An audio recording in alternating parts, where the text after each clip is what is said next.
नमस्कार। आप सभी के अपने चैनल जय गुरुदेव उत्तराखंड पर एक बार फिर से बहुत बहुत स्वागत है।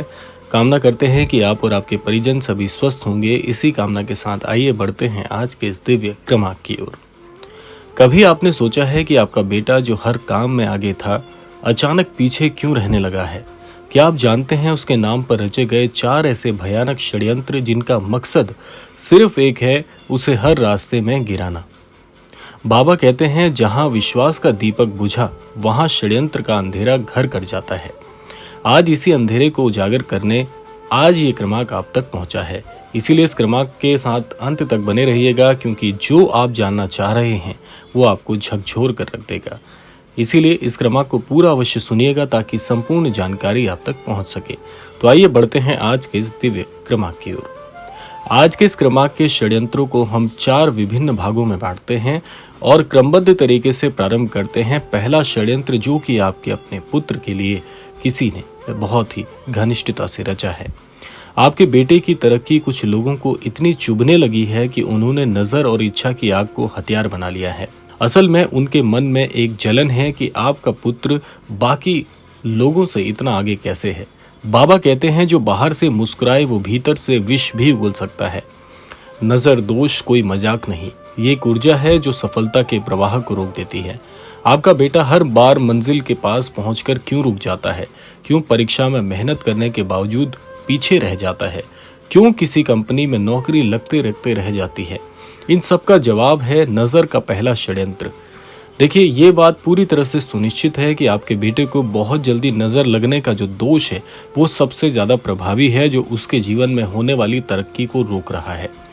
बाबा ने इसका समाधान बताया है कि सबसे पहले ऐसे अनन्य भक्त को चाहिए कि वो ईश्वर के प्रति आस्थावान हो जाए।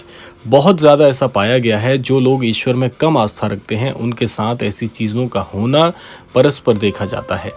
इसके लिए आप हर मंगलवार को हनुमान चालीसा का 11 बार पाठ करने के लिए पुत्र को सलाह दे सकते हैं।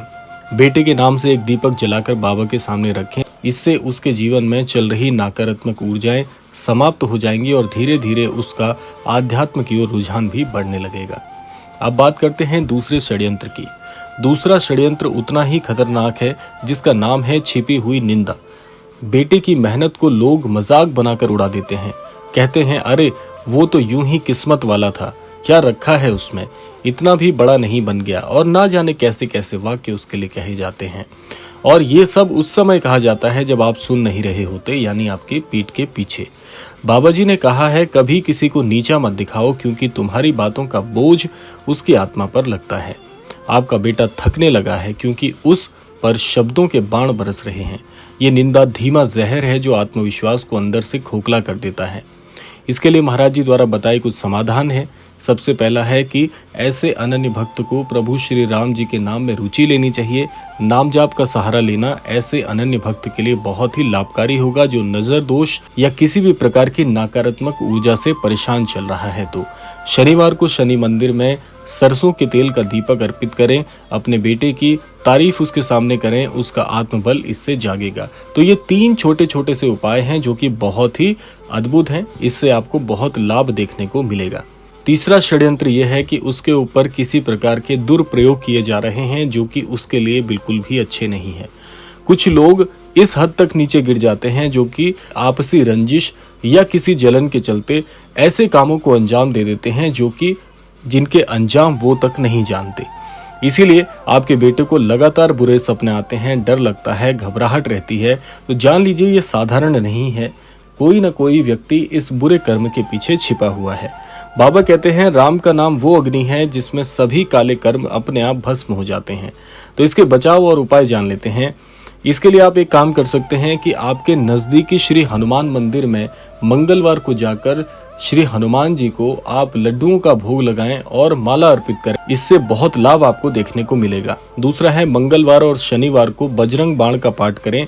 उससे इस प्रकार के जितने भी दुष्कर्म होते हैं इस तरह के, जो कि किसी को बांधने की शक्ति, नकारात्मक ऊर्जा के प्रवाह, ऐसी शक्तियों से बहुत लाभ मिलता है बजरंग बाण का पाठ करने से।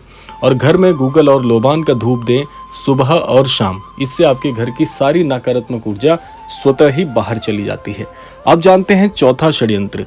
देखिए, मित्र के रूप में शत्रु का कार्य किया गया है, यानी कि चौथा और सबसे कपटी षड्यंत्र है कि मित्र के भेष में छुपा है शत्रु।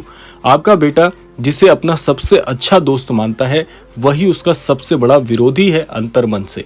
वो उसके राज उगलवाता है, फिर दूसरों को बताता है, उसकी योजनाओं में रोड़े अटकाता है।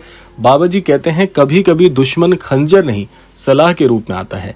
बेटा जो भी काम शुरू करता है, वो मित्र ही सबसे पहले उसे हतोत्साहित करने का काम करता है। अरे ये तेरा काम नहीं है, इतनी बड़ी सोच मत रख, जमीन पर रहे। यही वो शब्द हैं जो मन को जकड़ लेते हैं। महाराज जी ने इसके भी कुछ समाधान बताए हैं कि ऐसे में आपको अपने पुत्र को समझाना चाहिए कि मित्र चुनने से पहले उसके कर्म देखें, शब्द नहीं। हर अमावस्या को तुलसी के पौधे के पास दीपक जरूर जलाएं और नीम करौरी बाबा के चित्र को आप बड़े ध्यान से इस बात को सुनिएगा। नीम करौरी बाबा के छवि चित्र को आप अपने बेटे के कक्ष में जरूर लगाएं। इससे उसके कक्ष में ऊर्जा अच्छी बनी रहेगी और महाराज जी के दर्शन होने से उसे नियमित रूप से महाराज जी का आशीर्वाद मिलता रहेगा। महाराज जी ने एक भक्त से कहा था, तेरे घर में एक ऐसा बच्चा है जो बहुत ऊंचा उड़ सकता है, लेकिन 4 लोग उसके पंख काटने में लगे हैं। क्या वो बच्चा आपके घर में है? क्या वो बेटा अब भी लड़ रहा है उन अदृश्य दीवारों से? अब समय आ गया है, आप जागें। जो लोग मीठा बोलते हैं वो जरूरी नहीं आपके शुभ चिंतक हों। हर चीज का समाधान केवल क्रोध या टकराव से नहीं, ध्यान और भक्ति और जागरूकता से होता है। बेटा अगर लगातार हार रहा है तो घर में आध्यात्मिक ऊर्जा का ह्रास हुआ है, इसलिए घर में अनुष्ठान कराने की आवश्यकता परम आवश्यक है। अब आप जब जान चुके हैं इन 4 षड्यंत्रों की सच्चाई को, तो क्या आप अब चुप बैठेंगे? क्या आप उसे फिर से उन लोगों के हवाले कर देंगे जो उसके भविष्य के शत्रु हैं? आज ही एक व्रत लें कि अपने बेटे की आत्मा को फिर से मुक्त करोगे, कि बाबा के चरणों में विश्वास रखोगे और हर षड्यंत्र को प्रेम, साधना और भक्ति से पराजित करोगे। इसीलिए बाबा के चरणों में यही प्रार्थना है कि हर बेटा, हर पुत्र, हर युवा अपने जीवन में सफल हो और जो भी उसके नाम पर षड्यंत्र रचे गए हैं वो आज से भस्म हो जाएं। ऐसी महाराज जी की इच्छा है। इस क्रमांक के माध्यम से अगर आप ये क्रमांक यहाँ तक सुन पाए हैं तो बड़े ध्यान से इन बातों को आपको हृदय में रखना है और इसका अनुसरण करना है। कामना करते हैं ये क्रमांक आप सबके लिए फलदायी हो। इसी कामना के साथ समय आता है विदा लेने का और यही प्रार्थना करना चाहेंगे कि श्री महाराज जी सभी को सन्मति और सद्बुद्धि की प्राप्ति कराएं और इस संपूर्ण सृष्टि का, इस संपूर्ण लोक का कल्याण हो। इसी कामना के साथ विदा लेते हैं। मिलते हैं अगले क्रमांक में। तब तक के लिए जय श्री राम, जय गुरुदेव, जय उत्तराखंड।